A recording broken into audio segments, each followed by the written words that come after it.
আসসালামু আলাইকুম ওরহমতুল্লাহ। কেমন আছেন সবাই? আশা করছি সবাই ভালো আছেন।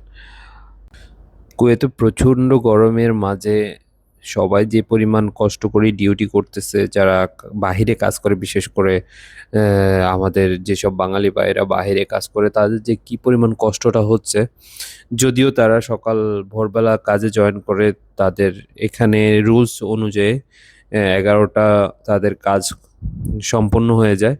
তারপরও 11টা পর্যন্ত যদি কাজ করে, সেটা যে কি কষ্টকর হয়ে যায় আসলে, সেটা যারা এখানে আছে তারা আসলে এই ফিলটা করতে পারে। তো ওভারঅল আসলে প্রচণ্ড গরম। আমার মনে হয় প্রতিদিনই কম বেশ 50-র উপরে থাকে, 50+ থাকে। বাট এটা কিন্তু আমাদের মোবাইল অথবা গাড়িতে দেখায় না, বা গাড়িতে অথবা মোবাইলে যেটা দেখায় সেটা হচ্ছে যে 47, 48, 45 এমনটা দেখায়।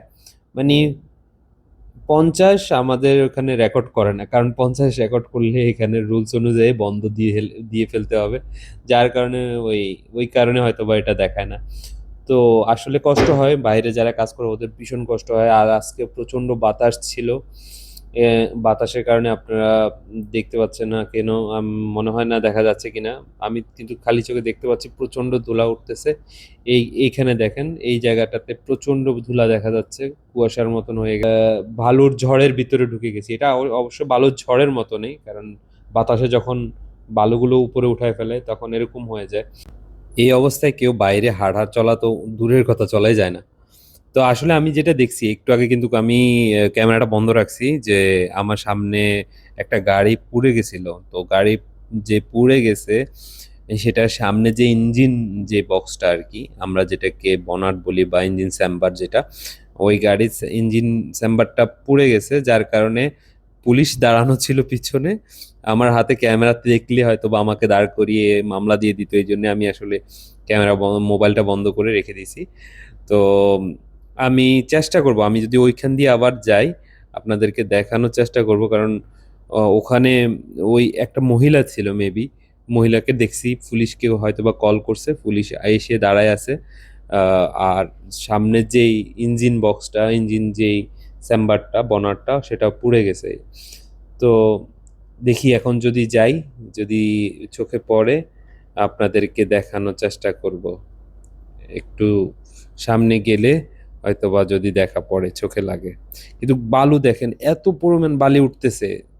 মানে আমার মনে হয় এখানে যারা বসবাস করে তাদের জানালা তো সবসময় বন্ধ থাকে, তারা এটা সিলগালা করে রাখে। এটা যার কারণে ওদের বাসা বাড়িতে বালুটা হয়তো বা খুব কম যায়, তারপরেও যায় না তে তা না, যায় অবশ্যই। এই যে সামনে এখানেই গাড়িটা মূলত পড়া গেছে। ওই যে আমি আসলে দূর থেকে ভিডিও করতেছি, কারণ ভয়ে ভয়ে ভিডিওটা করা হচ্ছে। ওই পাশে, রাস্তার ওই পাশে ওখানে দাঁড়ানো আছে, ওই যে দেখতে পাচ্ছেন, এই যে এটা, এই অবস্থা। খুব গুষ্টি মারছে, দেখছেন যে অবস্থা। পুলিশের জন্য, অল্পের জন্য বাইসা গেছি গা। তো বেঁচে যাওয়ার কারণে আমি আসলে ফোনটা নিচে নামাই ফেলছি তাড়াতাড়ি, কারণ যদি দেখতে পাইতো তাহলে সাথে সাথে দাঁড় করায় ফেলাইতো।